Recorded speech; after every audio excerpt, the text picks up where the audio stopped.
फार काही नाहीये, स्ट्रेसमुळे होते त्यांना असं. मला एक सांगा, यांनी काही खाल्लेलं नाहीये का?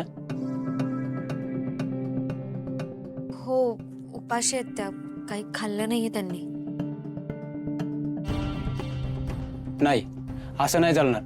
यांना काहीतरी खायला द्या लवकर. आणि आता थोडं जपायला हवं यांना. हो डॉक्टर, आम्ही घेऊ काळजी. सॉरी, पण तुम्ही काळजी घेतली असती तर ही वेळच आली नसती. ती पारू असायची ना घरात, ती कुठे आहे? आणि आदित्य कुठे आहे? तो बरोबर काळजी घेतो. तो इथे नाहीये.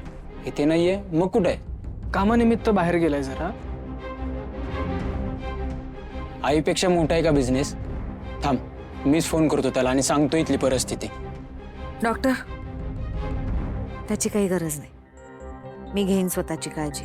ठीक आहे, यांना काहीतरी ज्यूस वगैरे द्या अगोदर. सावित्री, स्ट्रेस कमी करायला हवा होता यांचा.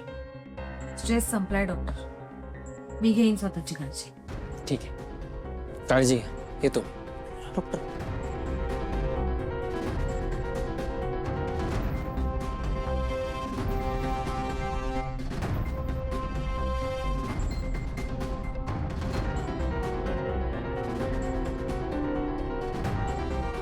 अहिल्या, ज्यूस दे.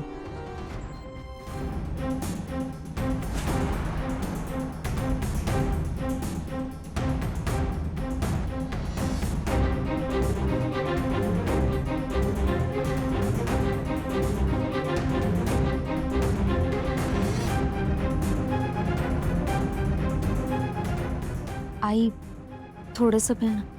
नको, इच्छा नाहीये माझी.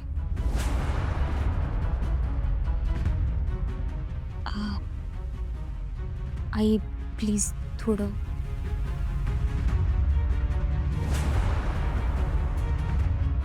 आई तुम्हाला आबांची शपथ आहे.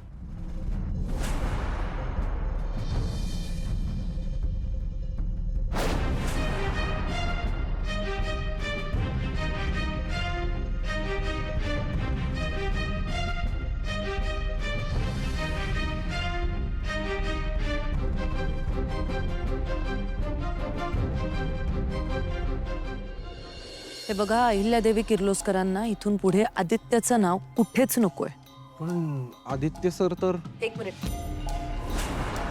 मी सांगतेय ना, तेवढंच ऐकायचं आणि तेवढंच लक्षात ठेवायचं. बर. अहिल्यादेवी किर्लोस्करांनी, तुमच्या अहिल्या मॅडमनी या घरातल्या आदित्यच्या जेवढ्या वस्तू होत्या त्या सगळ्या एकत्र आणून जाळून टाकल्या. का? कारण त्यांना इथून पुढे त्यांच्या आयुष्यात आदित्यच्या नावाचा अंशही नकोय.